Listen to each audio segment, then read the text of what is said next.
Today I'm gonna be using my Instant Pot to make what? Stew peas. Now I am making my special stew peas with chicken foot and chicken back. My Caribbean people, you can relate to this one, right?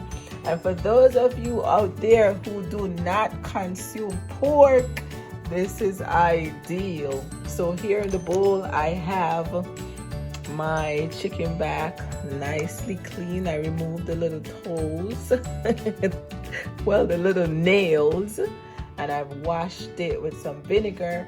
And in the pot I have the peas that I already put in here to boil. So what I'm gonna do now is just to add the chicken back the mix here.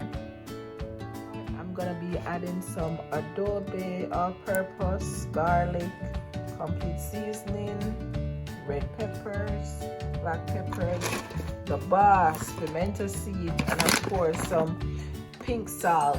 So this is the pot here. Adding the seasoning to, I've added the seasoning to the chicken foot and the chicken back. So I'm just gonna stir this up a little bit.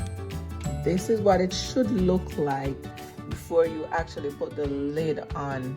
So I have in the pot one more time my chicken feet with my chicken back and the peas. Then I season the pot with the seasonings I just showed to you. I'm gonna seal it now and let it cook for 21. So the chicken foot and the chicken back is now finished. They're tender, so I'm transferring them to this pot to do the final part of it. So I've made the flour, and I'm doing some roly-poly like we call them.